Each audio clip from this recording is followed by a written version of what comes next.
Baik, selamat pagi, salam sejahtera bagi kita semua. Assalamualaikum warahmatullahi wabarakatuh. Om Swastiastu, Namo Buddhaya, salam kebajikan sampai dan salam sehat.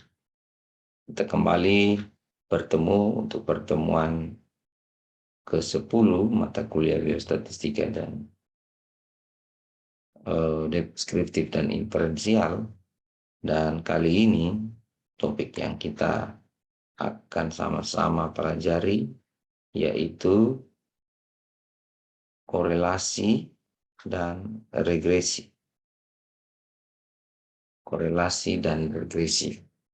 Dua topik atau dua uji statistik yang seringkali dikait-kaitkan dan saling berhubungan. Mengapa? Karena regresi dan korelasi ini keduanya sangat erat kaitannya. Untuk sampai ke pengujian regresi, maka dasarnya adalah korelasi. Sederhananya adalah jika korelasi itu adalah hubungan, keterkaitan, dan regresi itu lebih ke pernyataan deterministik, adanya pengaruh antara satu atau dua variabel bebas terhadap satu variabel terikat. Untuk terjadinya pengaruh didahului oleh terjadinya hubungan. Makanya korelasi dan regresi ini seringkali dikelompokkan atau dikait-kaitkan bersama. Regresi dan korelasi ini digunakan untuk mempelajari pola dan mengukur hubungan keterkaitan statistik antara dua atau lebih variabel. Manakala digunakan untuk melihat hubungan statistik dua variabel saja, maka regresi dan korelasinya dikatakan regresi dan korelasi yang simpel atau sederhana. Tetapi jika digunakan pada lebih dari dua variabel, disebut regresi dan korelasi berganda atau multiple regresi, multiple korelasi. Analisis regresi ini sebenarnya analisis statistika yang memanfaatkan hubungan antara dua atau lebih variabel bersifat kuantitatif sehingga salah satu peubah atau variabel dapat diramalkan dari variabel lainnya. Ya. Jadi pergerakan variabel-variabel tertentu itu turut membuat perubahan atau pergerakan variabel-variabel lainnya. Nah, sedangkan korelasi adalah dipakai untuk mengukur keeratan hubungan atau keeratan keterkaitan dari dua variabel. Korelasi ada, kemudian pengaruh tercipta. Ya, kalau kita gambarkan, korelasi mendahului terjadinya pengaruh, atau kalau pengaruh itu kita dekatkan dengan analisis regresi, maka korelasilah dasarnya sampai ke regresi. Variabel yang akan kita duga disebut variabel terikat atau dependent variabel, dan itu dinyatakan dengan notasi Y. Variabel yang menerangkan perubahan variabel terikat disebut variabel independen atau variabel bebas, dan biasanya dinyatakan dinotasikan dengan variabel X. Variabel X sebagai variabel independen dan variabel Y sebagai variabel dependen. Persamaan regresi yang sifatnya dugaan, kira-kira atau ramalan dibentuk untuk menerangkan pola hubungan variabel-variabel.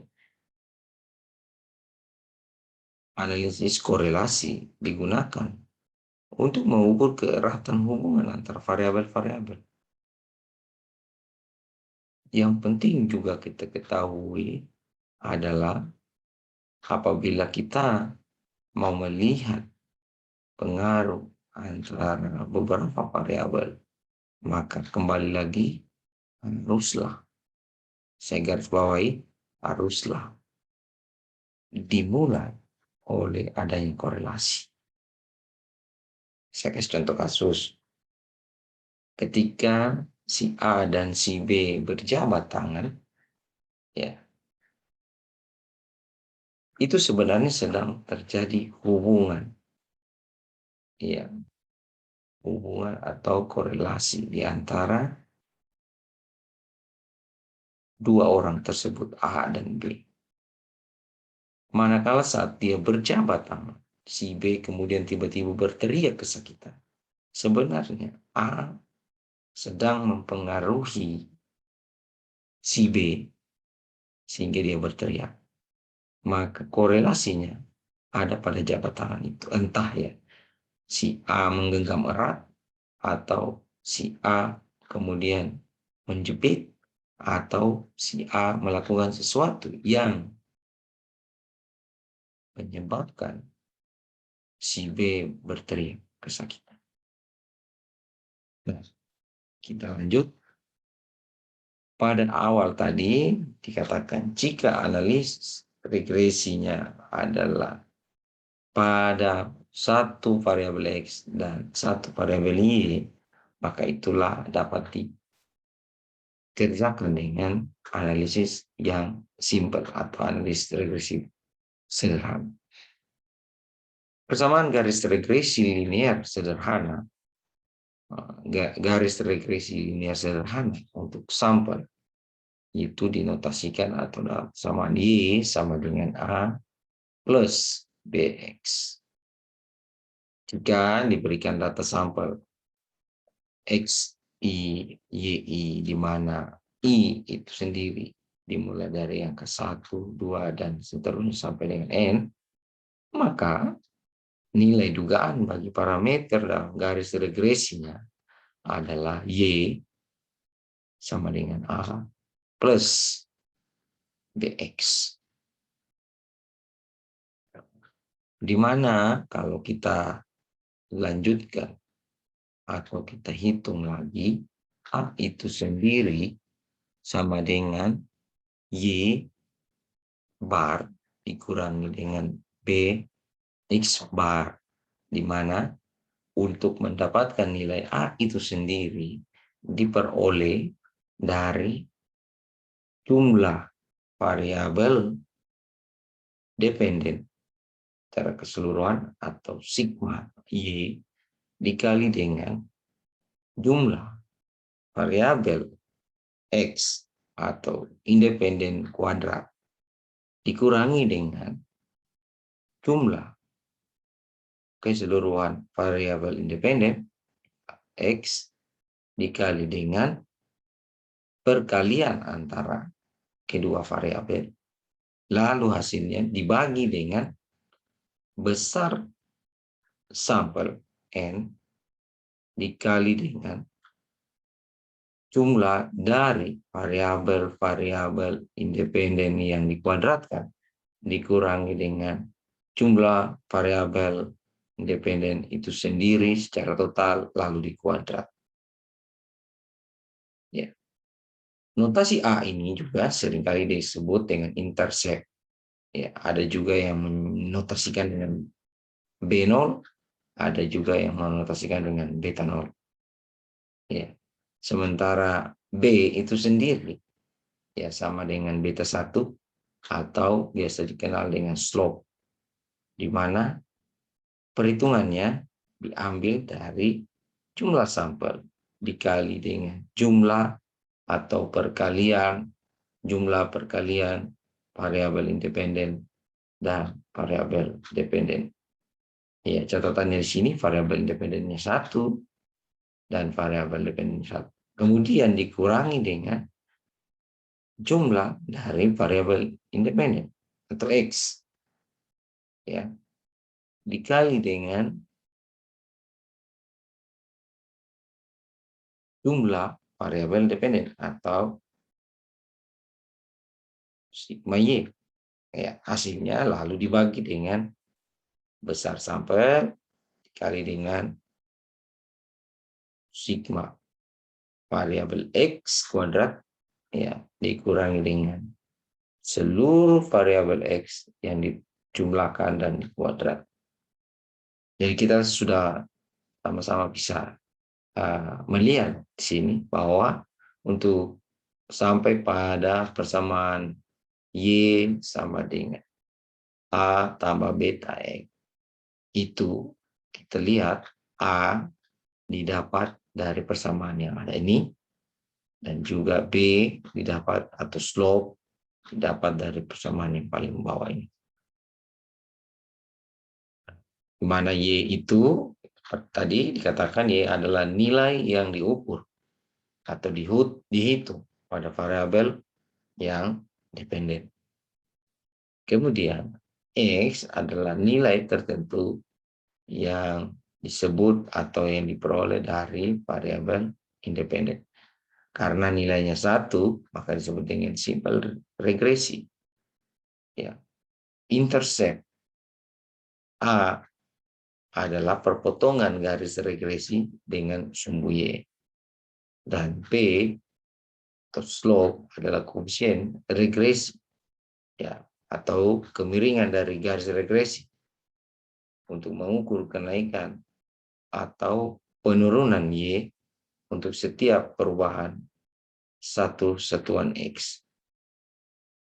Untuk mengukur besarnya pengaruh X terhadap Y jika variabel X naik 1 unit. Nah, itulah koefisien regresi. Ya. Nah, kalau kita bicara terkait dengan korelasi yang sifatnya hanya 2 variabel yang disaling dikaitkan atau dihitung korelasinya, di mana salah satu di variabel X dan satu di variabel Y, maka disebut juga analisis simple korelasi atau korelasi sederhana. Analisis korelasi digunakan untuk mengukur kekuatan keratan hubungan antara 2 variabel melalui sebuah bilangan yang disebut dengan korelasi, koefisien atau koefisien korelasi. Notasi koefisien korelasi linear adalah R kecil. Itu adalah sebenarnya ukuran hubungan secara linear antara 2 variabel X dan Y. Bila kedua variabel tersebut tidak berhubungan, diasumsikan korelasinya adalah 0. Jadi, kalau korelasinya sempurna, maka korelasi itu disebut dengan korelasi sak atau kolinier. Ya. Jadi sebenarnya mau melihat korelasi itu erat atau tidak, kita berpedoman pada korelasi itunya. Erat jika dia sampai mendekati angka 1 atau 100%. Sebaliknya korelasinya menjadi tidak erat atau lemah jika dia mendekati angka 0. Ya. Makin besar, semakin erat. Nah, sementara persamaan atau rumus korelasi ada kaitannya dengan rumus regresi tadi. Ya.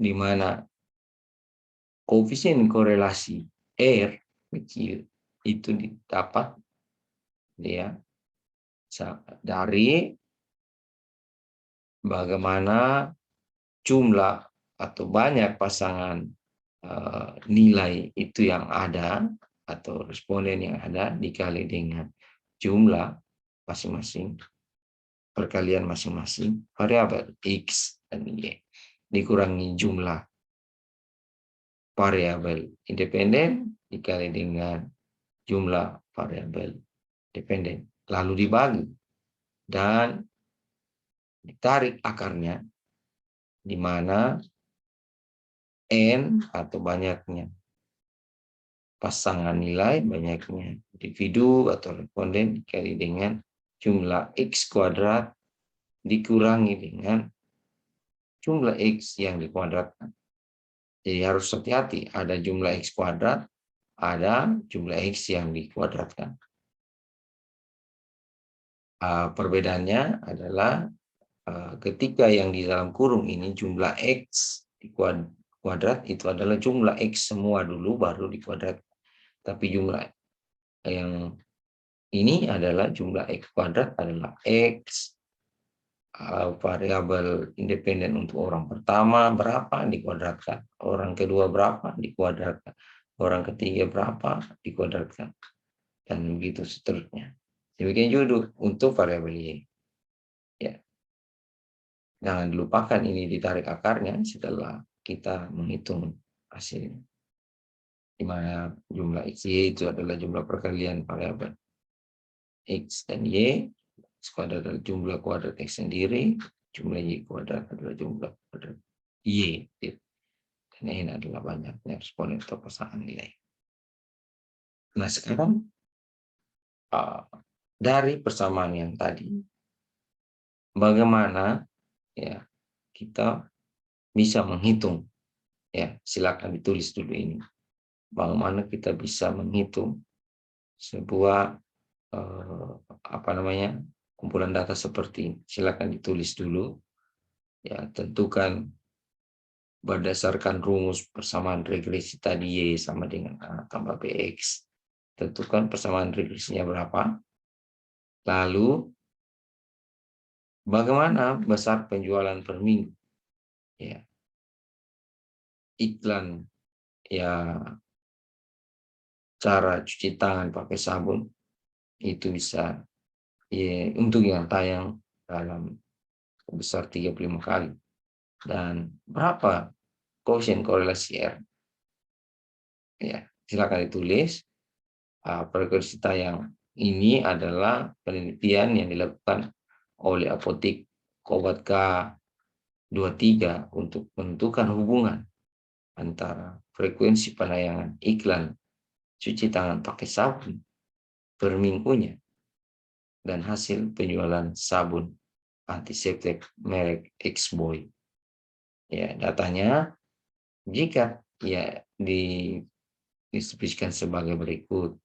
Jika frekuensi tayang iklan per minggu 40, penjualan sabun antiseptiknya menjadi 385.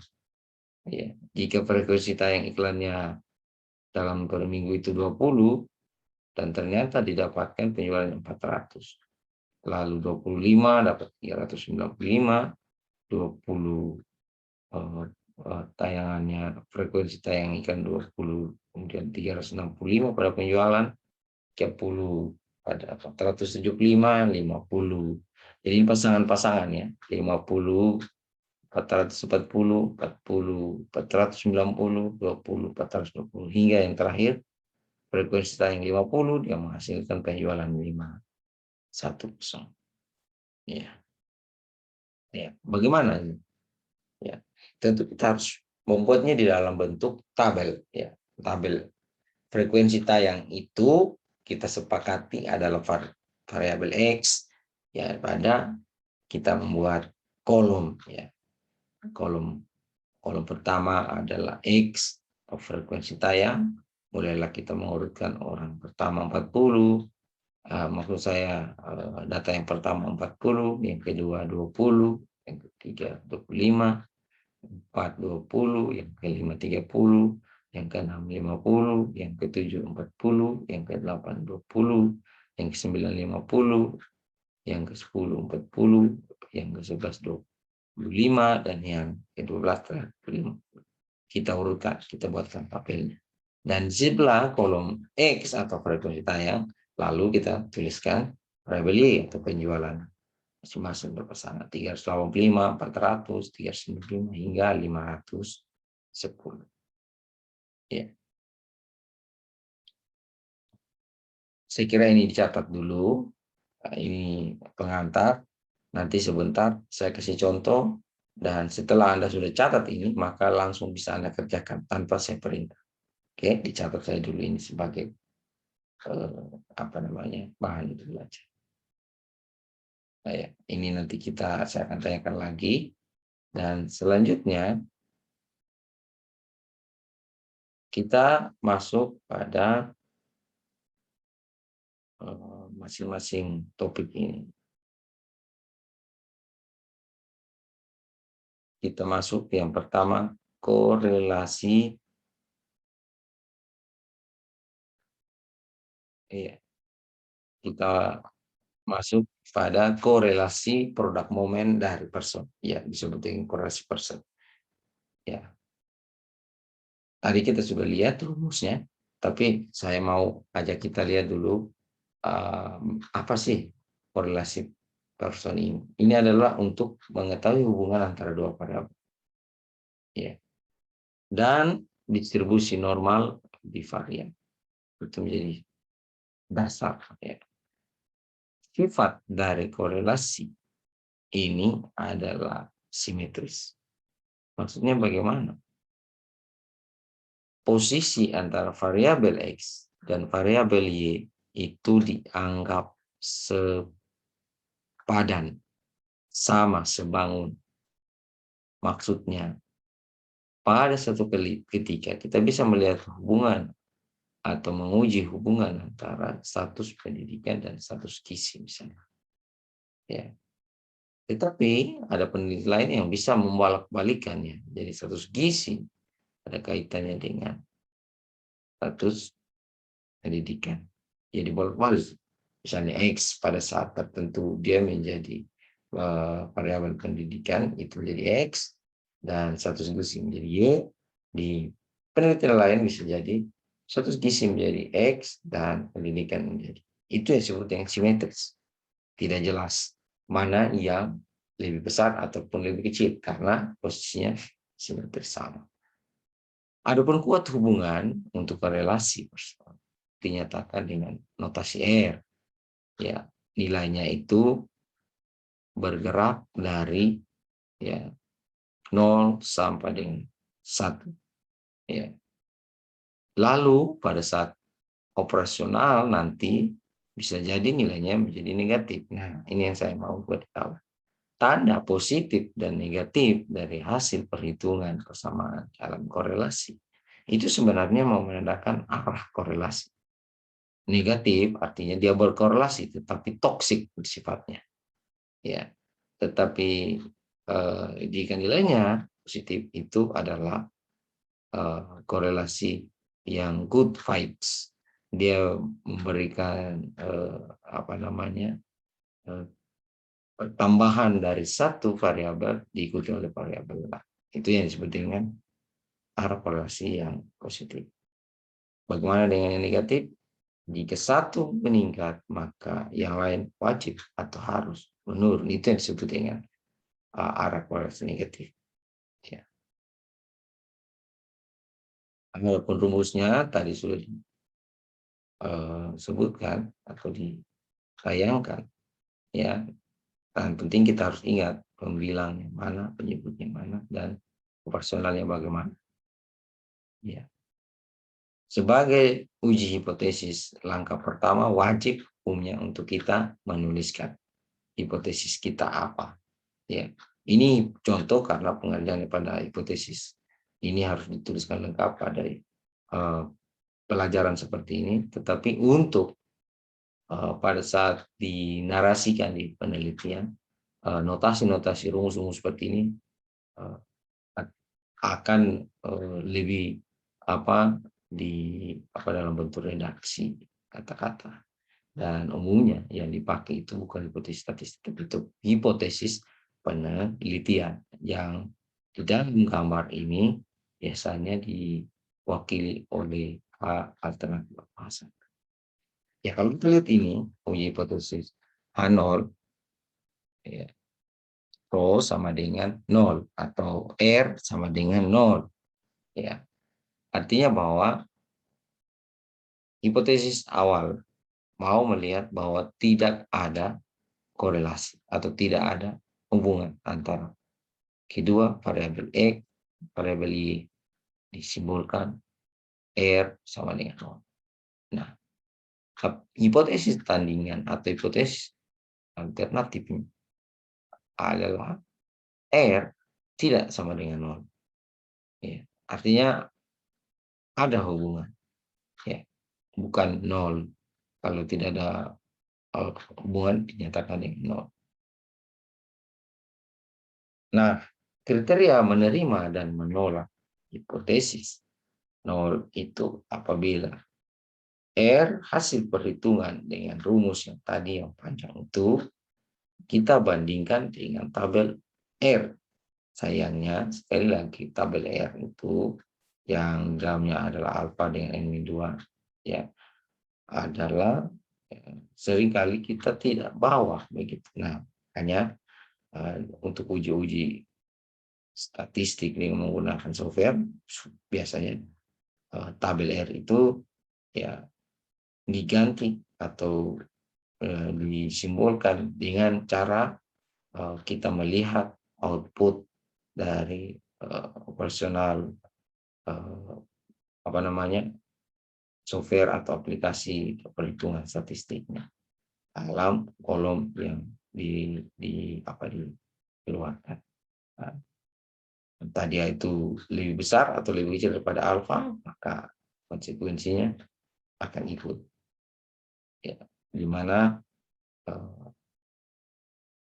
kita harus cuma memahami bahwa perhitungan-perhitungan ini begitu kalau tidak pernah kita biasakan atau jarang kita lakukan menjadi susah. Tapi kalau sudah sering-sering, sekali lebih mudah. Nah, kita masuk ke contoh. Ya. Ingin diketahui, ada penelitian ingin mengetahui apakah ada korelasi di antara variabel berat badan dengan kadar kolesterol dalam darah. Taruhlah dia menggunakan signifikan level adalah 5%. Nah, peneliti tersebut untuk melihat hubungan antara berat badan dengan kadar kolesterol, dia mengambil 10 orang. Dia urut dulu. Ya, ini tadi yang saya katakan pada kita pelajari korelasi awal-awal itu. Ya, kita buat tabel. Kolom pertama kita tempatkan adalah X, dalam hal ini adalah berat badan, dan kelompok kolesterol dalam darah kita notasikan Y. Kita buat dia di kolom kedua. Selanjutnya dari kolom X ya dan kolom Y ini kita perhatikan lagi, kita harus nambah satu kolom lagi yaitu kolom X kuadrat ya. Ya, dari semua berat badan yang ada dari 10 orang itu kita kuadratkan masing-masing. Contohnya orang pertama berat badannya atau X-nya adalah 45, maka di kolom ketiga ini X kuadrat itu kita dapatkan 2025. Itu sebenarnya dari 45 kali 45. Ya. 2550 kali 50. 5625 ini adalah 75 kali 75. Dan seterusnya sampai ke bawah. Orang yang berat badannya 55, ternyata kalau di X kuadratkan itu jadi 3025. Nah, itu yang harus kita pahami. Itu baru X kuadrat, belum jumlah X kuadrat. Nah, kalau kita lihat dari setiap kolom, X berat badannya itu disebutkan dengan sigma X, didapat total 45 ditambah 50 ditambah 45 tambah 65 sampai yang terakhir 55. Dapatkan jumlah X adalah 600. Selanjutnya Y atau kadar kolesterol. Begitu juga ya. Orang pertama 150, orang kedua 175, dan misalnya orang ke 5 245. Dan kalau kita jumlahkan ke bawah, maka kita ketemu jumlah Y. Jadi sudah dua ya, jumlah X dan jumlah Y. Ya. Jumlahnya dari 150 tambah 175 ditambah 180 sampai dengan 160 tambah 190, itu hasilnya 1900. 80 itu adalah jumlah. Ya, tadi saya sudah sampaikan, kita tambah perlu satu kolom lagi bernama X kuadrat. Nah, 2025 itu tadi terdapat dari 45 kali 45. 50 kali 50 dapat 2.500. Nah, kita jumlahkan ini. 2025 ditambah 2.500 tambah sampai ke sana, itulah yang disebut dengan jumlah X kuadrat. Ya. 2025 2.500 dengan di bawah 2.500 ditambah dengan 3.025, maka ketemu angka 37.550. Itulah yang disebut dengan sigma X kuadrat. Nah, kita perlu lagi tambah satu kolom nama Y kuadrat. Ya, di mana orang yang berat badannya 45 itu dengan kadar kolesterol 150, kita ketahui nilainya di masing-masing. Untuk orang pertama dapat 22.500. Dari mana? Ya, dari 150 dikali 150. 175 dikali 175 dapat 36,25.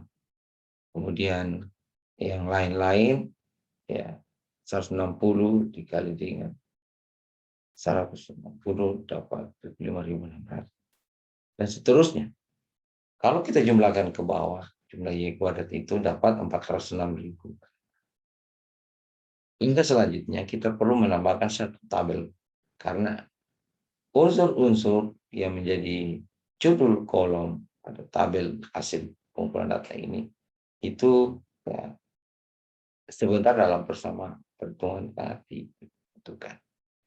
Nah, X dan Y kita tambah satu kolom, artinya 45 yang pertama ini dikali dengan 50. Orang keempat 65 kali 250.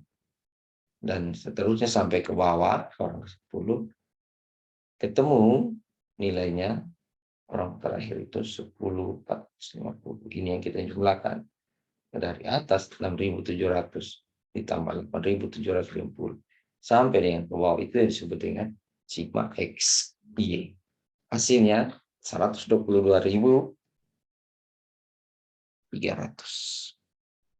Saya kira dipahami ya. Kalau kurang dipahami, silahkan tinggalkan pertanyaan dalam kolom komentar.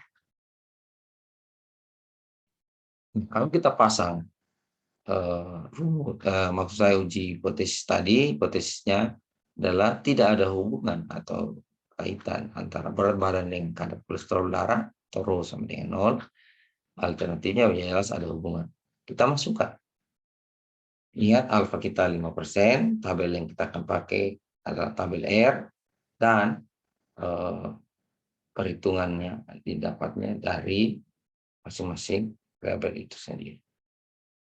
Ya, silakan kalau mau dicatat dulu, akan jelas bahwa ini penting untuk Anda pahami. Nah, kita masukkan ya dari persamaan itu, kita lihat tabel yang tulis tadi. Kolom pertama, adakah jumlah X? Oh, naik ketemu di bagian bawah dapat 122.300. Itu untuk jumlah XY saja. Ya. Kemudian dikurangi dengan jumlah X kali dengan jumlah Y.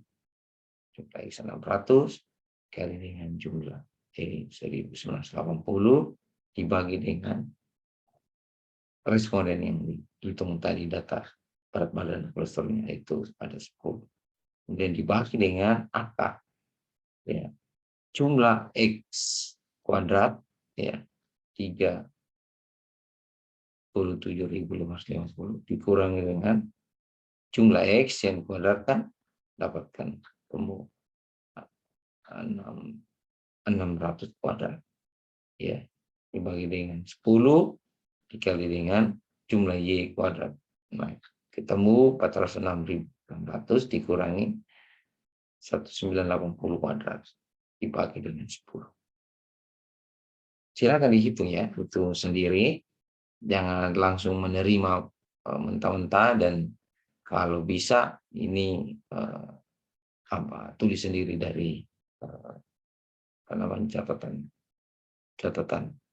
Setelah kita hitung, kita menemukan jumlah dari pembilang dan input itu kita ketemu 0,737 atau 73,7%. Bayangkan pernyataan tadi semakin mendekati 1 atau 100% itu menunjukkan dia berkorelasi nyata signifikan. Ya.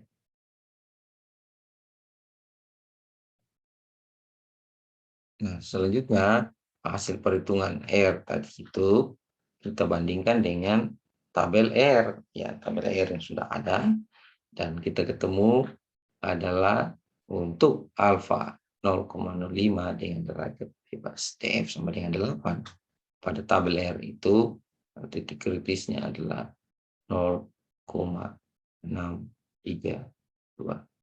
Ya. Karena hasil perhitungannya itu adalah lebih besar daripada alfa, maka ya A0 di tol. Ya. Artinya kalau H0 ditolak berarti ada hubungan antara dua variabel. Ya kan? Simpulannya seperti itu. Ada hubungan antara berat badan dengan kadar kolesterol Anda. Bisa dipahami ini? Mudah-mudahan. Nah, contoh lain. Ya, ini cepat ditulis yang terlintas di layar masing-masing supaya jangan saya terkesannya kerja sendiri dan Anda hanya menonton untuk tidak melakukan apa-apa. Silakan ditulis satu contoh ingin diketahui apakah ada hubungan antara berat badan dengan lingkar lengan pada balita. Orang pertama balita dengan berat badan ya 9 kilogram, kemudian orang kedua 10, orang ke terakhir itu adalah 5 dengan LLA balitanya adalah 1. Ya. Silakan diuji dengan alfa 5%. Tentu yang pertama jangan dilupakan harus ada tiap kajian hipotesis H0 dan H alternatif 1 itu wajib. Ya, 0 R atau rho sama dengan 0 A1 adalah ada hubungan antara kedua variabel berat badan dengan nilai. Silakan dihitung ya, nanti kita hitung sama-sama. Nah, kalau sudah kita dapatkan seperti itu, ya, langkah selanjutnya yang kita buatkan di dalam bentuk tabel, bukan tabel memanjang seperti ini. Ya, kita buat seperti yang tadi, kita urutkan datanya. Orang pertama atau balita yang pertama 9, nilainya 2,25. Ya, sampai dengan orang ke-10 berat badan balita 5 dan nilainya 1. Sama dengan tadi, kita hitung jumlah X-nya berapa. Di atas, ya, berat badan balita itu dimulai dari orang pertama 9, kedua 10, 7, dan terakhir 5. Ketemu nilai 81,5. Demikian juga Y, ya kita lihat juga dapat 24,6. Nah, ini dicatat untuk kita pakai dalam perhitungan rumus. Kemudian ada jumlah X kuadrat. X kuadrat dulu, baru jumlahkan jumlah X kuadrat. 700,25. Ya. Kemudian kita tambah lagi satu kolom Y kuadrat dan juga tambah lagi satu X kali Y. Ya. Ketika semua nilai-nilai ini sudah kelihatan, entah itu jumlah X, jumlah Y, jumlah X kuadrat, jumlah Y kuadrat, kemudian X kali Y, ya, atau variabel X kali Y.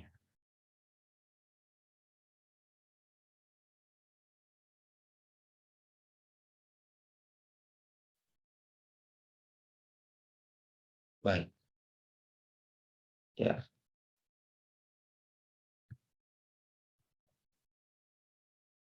Ini silakan ditulis, bisa ya, ambil ada apa, dan lihat ini hasilnya, tabelnya, dimasukkan ya, pembilang yang pertama, eh, jumlah XY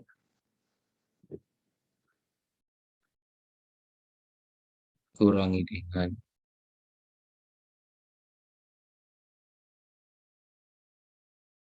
jumlah X dikali dengan jumlah Y dibagi dengan jumlah responden atau N ya, dan dibagi dengan jumlah X kuadrat dikurangi jumlah X kuadrat bagi N dapat masing-masing.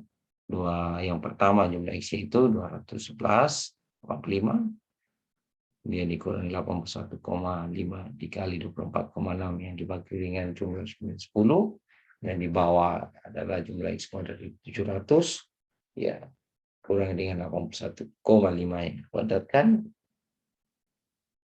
bagi 10 dikali 65 dikurangi dengan 24,6 kuadrat dibagi dengan 10 didapat untuk pembilang adalah 11,36 dan penyebut 12,714. Hasilnya setelah itu dapat R, efisien korelasinya dapat 0,89 atau 89,3%.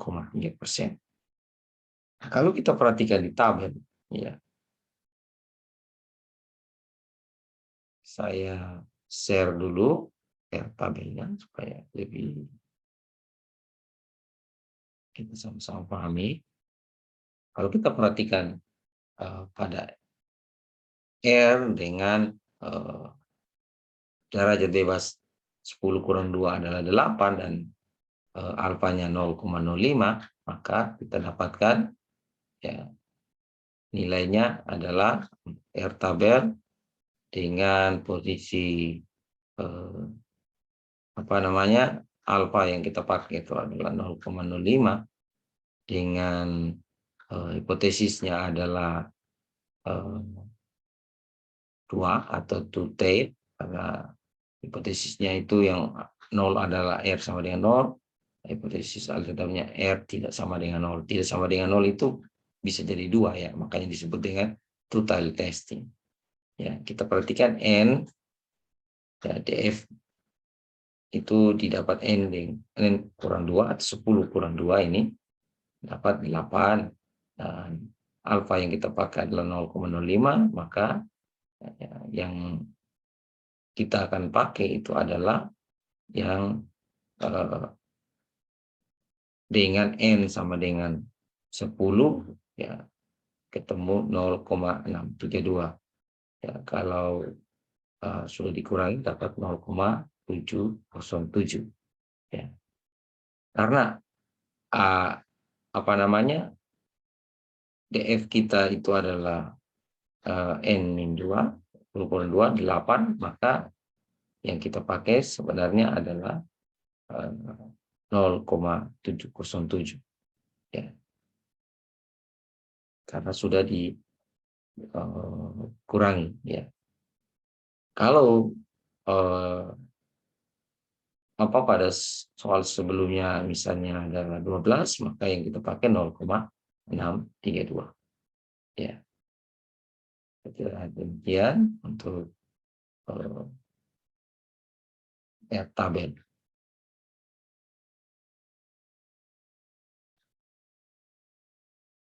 Ya, kita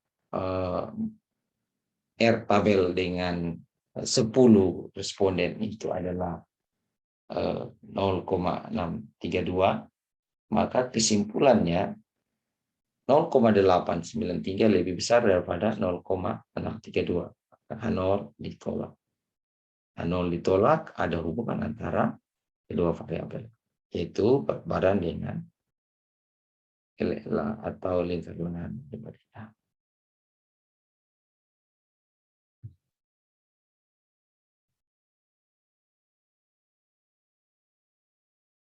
Oke. Lagi kalau ada yang mau ditanyakan, silakan. dan kita akan masuk kepada regresi. Ya.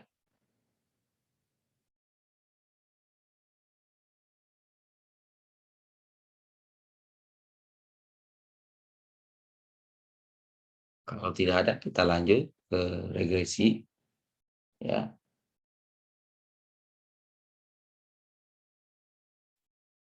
ya. Hubungan antara dua atau lebih variabel di dalam regresi ini ada yang namanya timbal balik, interdependensi, di mana dia sifatnya korelatif, derajat keratan hubungan, ya, yang disebut dengan asosiasi dan korelasi.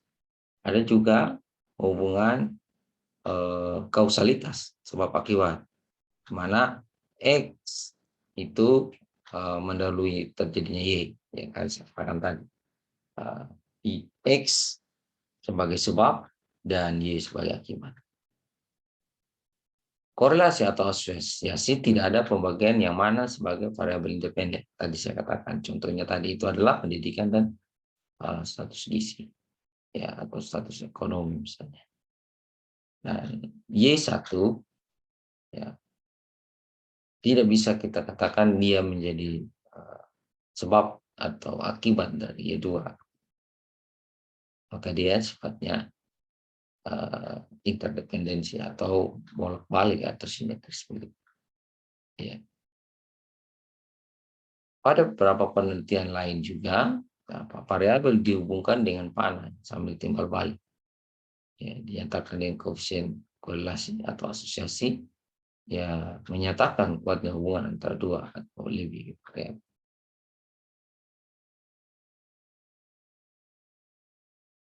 Koefisien korelasi atau asosiasi yang tergantung pada skala pengukuran dan asumsi distribusi di populasi. Data dengan skala interval atau rasio harus dipahami atau diasumsikan distribusi berasal dari distribusi populasi normal varian. Ya, interval dan rasio syaratnya juga jika kita menggunakan data seperti itu harus kita pahami dia harus berdistribusi normal. Ya, distribusinya normal varian. Ya.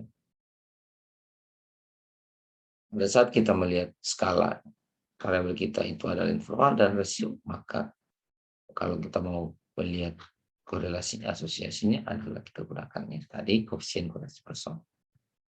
Ya, ini masih membahas tentang korelasi. Sebaliknya, jika atau selanjutnya jika skalanya itu ordinal atau interval dengan asumsi distribusi populasi tidak normal bivariat, maka itu kita gunakan koefisien korelasi Spearman. Ya, pada pertemuan minggu berikutnya kita bahas.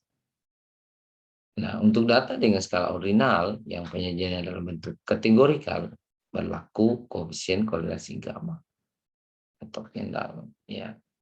Ya, data dengan skala ordinal yang penyajiannya dalam bentuk kategori. Sementara untuk data dengan skala nominal, maka koefisien yang digunakan adalah koefisien P, Kramers, lambda, dan seterusnya. Nah, kalau kita bicara kausalitas sebab akibat, kausa mendahului efek, ya, dalam beruntun waktu seperti demikian, ya. Secara empirik kedua variabel berkorelasi, namun ya tidak ada variabel ketiga yang mempengaruhi hubungan antara kedua variabel, ya. Dalam menguji kausalitas, ya, biasanya dengan rancangan eksperimental, ya, untuk studi-studi yang advance itu pendekatan metodologisnya seperti ini, mana komponen yang kita perhatikan dalam pengujian kausalitas dengan rancangan eksperimental ini adalah komparasi, manipulasi, dan kendali terhadap semua faktor yang mempengaruhi kualitas data. Itu dianggap sebagai kondisio sine qua non, ya, dari hubungan kausalitas. Kalau kita lihat pendekatan yang non eksperimental atau statistik, mengungkapkan hubungan sebab akibat tanpa harus menggunakan perencanaan spontan. Dia lebih mengutamakan pendekatan statistik daripada pendekatan metodologi. Ya. Untuk penelitian yang bersifat non eksperimental, ya, contohnya survei. Untuk penelitian pendekatan epidemiologi, untuk penelitian dengan melakukan analisis data sekunder. Kemudian dimasukkan lagi ya atau dilanjutkan dengan analisis regresi. Regresi itu sendiri sebenarnya untuk memprediksi atau melihat, meramalkan, menggambarkan kausalitas sebab akibat, di mana sebab selalu mendahului akibat atau efek. Jika satu variabel atau beberapa variabel explanator ya, dan dengan satu variabel respon, maka itu sebenarnya itu sudah kita melakukan simple regresi. Tujuannya adalah bagaimana memperoleh model terbaik dan sederhana hubungan kedua jenis variabel. Dalam persamaan matematika, ya disebut dengan peramalan. Dibedakan dengan, maksud saya untuk regresi ini dibedakan menjadi dua bagian, yaitu ya regresi yang simple, di mana terdiri satu variabel independen, dan regresi multiple, lebih daripada satu variabel independen. Berdasarkan bentuk kurva, hubungan antara variabel independen dan dependen, regresi linearnya berupa bidang lurus garisnya. Antara non linear, dia berupa tidak lurus, bisa lengkung, bisa ya curam dan seterusnya. Nah, ini contoh model regresi simple atau regresi linear sederhana. X selalu dinotiskan lebih daripada Y, mana variabel X sebagai variabel independen dan Y sebagai dependen. Ya, secara matematis, hubungan tersebut dinyatakan dengan persamaan Y sama dengan A tambah BX.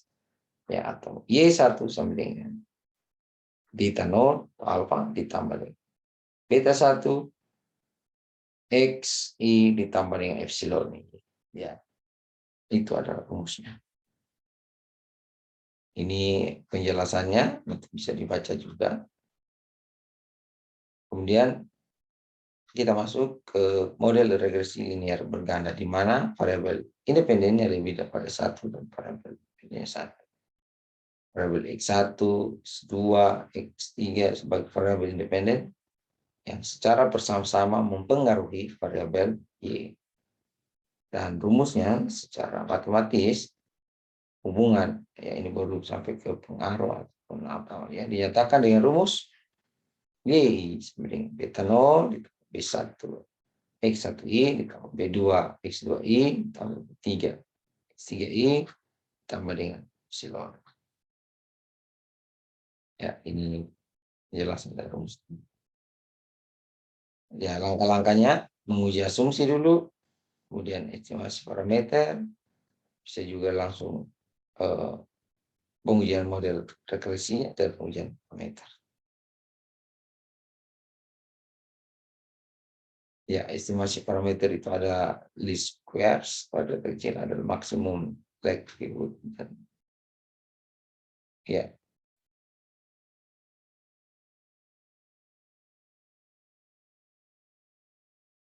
Nah, kalau dalam apa namanya sumbu X dan sumbu Y, prinsip yang digunakan adalah prinsip of least squares.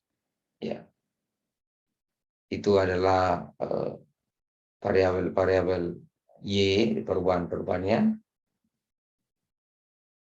yang disebabkan oleh variabel X. Ya, nilai-nilai ini yang sebenarnya mau dihitung. Ya, ini bisa dibaca sendiri, dan kita bagaimana kalau kita coba langsung rumus yang tadi, kolom yang tadi masukkan ke dalam. Itu tadi secara manual, bagaimana kalau secara statistik atau komputer statistik dengan aplikasi.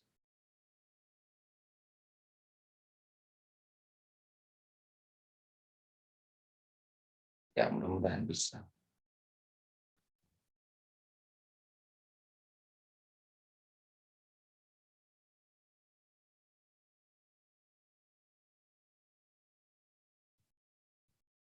Bersabar. Saya coba cari.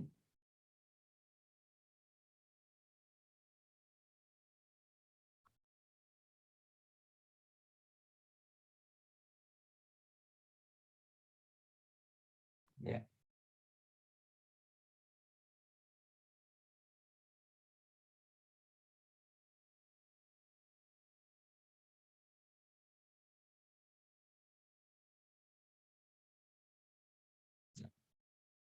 Ini saya menggunakan SPSS bagi adik-adik yang sudah familiar atau mau mencoba, silakan. Ya, yang jelas sudah ada atau sudah terinstall dulu di laptop. Nah, kalau kita pakai contoh yang tadi, ya, misalnya berat badan dengan kadar kolesterol, ya, kita pakai berarti variabel X itu adalah variabel berat badan dan Y adalah kadar kolesterol. Misalnya di X tadi itu kita tulis berat badan, ya, dalam kilogram. Karena dia bukan adalah variabel kategorikal atau nominal yang biasa kita buat ya dan tidak, tapi adalah variabel skala atau hasil pengukuran, maka kita tidak usah otak-atik yang di bagian bawah. Ya, kemudian Y itu adalah kadar kolesterol dalam dalam darah. Ya. Sama juga value-nya kita biarkan, measure-nya yang kita benarkan scale saja. Karena kedua-duanya adalah hasil pengukuran, bukan hasil penghitungan. Ya, berat badan yang diukur. Kemudian kadar kolesterol diukur juga. Berapa satuannya? Ya. Tadi sudah kita lihat datanya. Kemudian kita pindah ke sheet masing-masing data. Orang pertama itu tadi adalah berat badannya 45. Orang kedua berat badannya 50. Orang kedua 50. Orang ketiga 45. Silakan dicatat juga yang lain. Kemudian orang berikutnya 65. 75.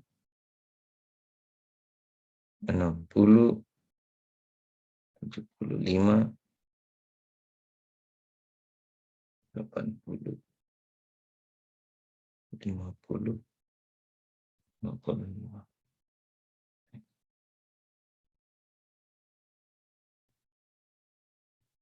Kemudian orang yang dengan berat badan 45 kadar kolesterolnya adalah 150, 175, 180, 250, 225, 200, 175, 100, 100,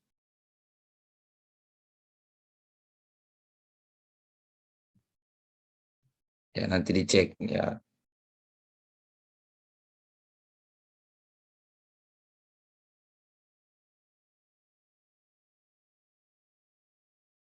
Ya, kalau tadi itu datanya nanti kita lengkapi, saya kembali lihat dulu datanya.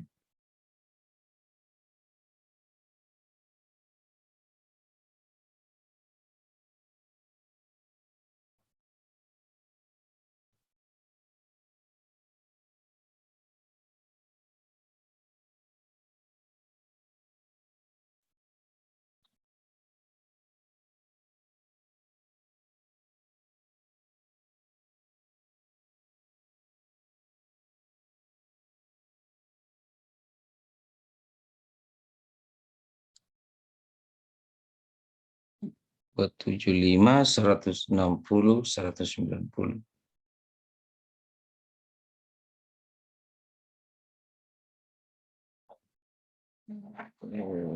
Ada yang salah ya.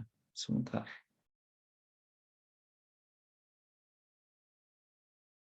150, 175, 180, 250, 225, 200, 175, 275, 160, 190.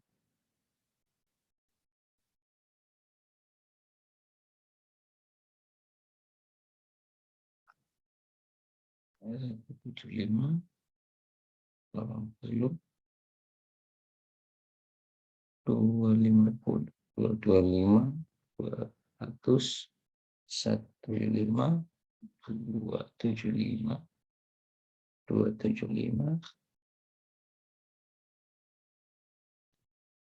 160, 190. Ya. Ini kita perbaiki karena tidak ada desimalnya, kita kasih 0. Ya. Oke, datanya sudah seperti ini. Ya. Kalau diperhatikan ini kita akan running satu kali regresi korelasi atau korelasi regresi. Pertama, kita lihat, kita asumsikan data kita ini sudah berdistribusi normal. Tapi kalau kita belum yakin, ya kita harus cek.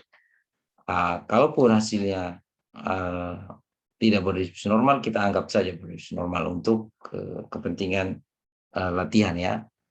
Kalau tidak, bisa juga Anda langsung cek mean, median, modusnya ya, kedua variabel ini. Apakah mirip-mirip. Baik, untuk korelasi, analyze, ya, kita pilih korelasi, kemudian karena sifatnya dua variabel, ya kita pakai variabel. Ya.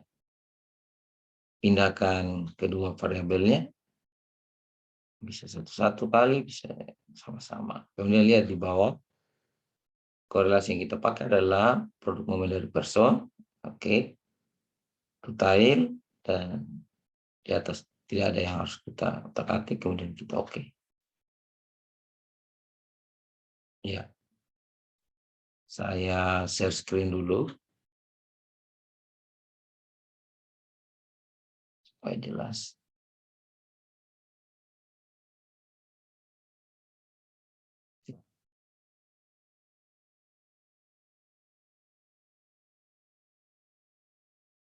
This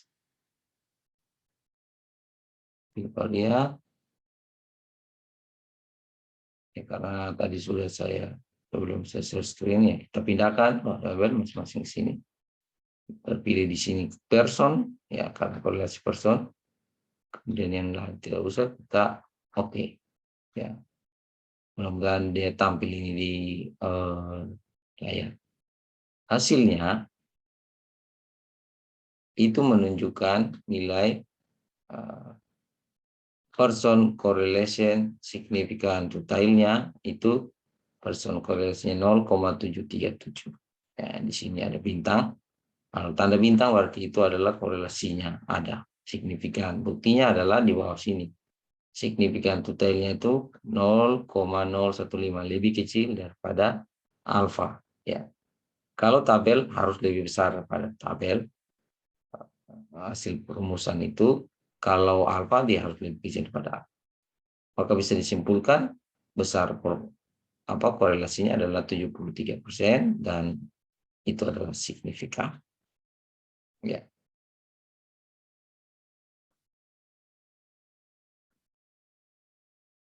Dan selanjutnya saya stop share lagi. Bagaimana kalau itu kita lanjutkan secara regresi, simple regresi. Ya, saya share screen lagi dari soal yang tadi ini. Kalau kita lanjutkan secara simple regresi, berarti langkah selanjutnya adalah kita tetap di kolom tadi itu analyze, analyze, untuk kita lihat regresi di sini. Ya, ada regresi yang kita pakai adalah regresi apa ya, regresi linear sederhana, ya kan? Ya. Ya, yang bertindak sebagai dependen adalah kadar kolesterol, dan yang independen ya karena dia hanya satu, ya simple dependen, sampaikan di sini ya. Nah, ini kan nanti kita akan dapatkan persamaan Y sama dengan A tambah BX ya. Kita lalu klik statistik ya, kita centang deskriptif, ini tidak usah, kemudian ini kulineritas diagnostik juga kalau kita mau cek bisa, tapi ini kita langkahi dulu. Kemudian continue, plotnya kita abaikan seperti itu. Nah, metode enter yang kita gunakan ini metode dasar. Kemudian kita oke. Ya, mudah-mudahan tampil juga di layar teman-teman. Ya. Nah, dari tampilan ini kita perhatikan kolesterol dengan berat badan secara korelasi ada hubungan. Nah, untuk itu kita bisa juga, hubungan itu kan bisa kita artikan simetris, tapi kalau sudah sebab akibat kita bisa asimetris. Nah, mari kita lihat. Nah, ternyata di dalam output olahan statistik R square itu menunjukkan 54%, mana R yang tadi adalah 73. Itu sebagai penanda bahwa hubungan ini baik dan erat begitu. Kalau kita lihat juga hasil perhitungan dari apa namanya koefisien yang ada itu, ya, kita tahu ya hasilnya adalah signifikan ya. Ini persamaannya atau model yang dihasilkan Y sama dengan A tambah B itu BX adalah signifikan, itu di bagian bawah situ ada 0,015, di mana ya kita bisa menyatakan Y sama dengan konstannya itu adalah 62,5. A atau interceptnya adalah 62,5 plus 2,25 berat badan. Artinya untuk memprediksi kadar kolesterol itu didapat dari Y atau kadar kolesterol sama dengan 62,516 ya ditambah dengan 2,25 berat badan ya, berat badan responden begitu. Itu adalah model persamaannya, dan itu adalah model yang fit signifikan ya. Kalau kita lihat situ 0,015.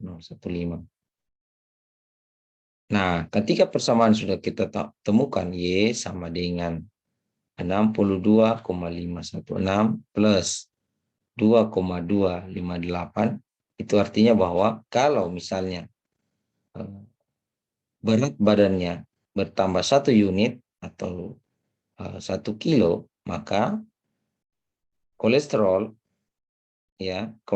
darah akan menjadi 62 ya plus 2,258 ya. Jadi itu bagaimana kalau berat badannya naik 2 kilo, berarti 2,258 dikali 2 jadi 4. Kemudian ditambah dengan konstan 62. Ya, 62 tambah 4 jadi 66. Itu kalau tambah 2 kilo dari setiap responden yang ada jadi sampai. Oke, saya kira kalau ada yang mau bertanya, prinsipnya latihan-latihan, silakan Anda. Yang tadi itu berat badan dengan lila, baik, itu silakan bisa juga Anda ketik. Oke, saya kira cukup untuk pertemuan kali ini. Mudah-mudahan bisa membuat Anda tertarik, dan silakan kalau mau diulang-ulang dipelajari, banyak juga tutorial, banyak juga buku yang bisa menunjang. Ya, mohon maaf atas kekurangannya. doakan FKM lagi berbenah. Dalam 2 minggu ini kita sedang persiapan akreditasi dan juga loka karya kurikulum. Terima kasih. Tuhan memberkati kita semua. Assalamualaikum warahmatullahi wabarakatuh. Om Swastiastu, Namo Buddhaya. Salam kebajikan, salam sehat. Sampai ketemu di pertemuan selanjutnya. Selamat pagi.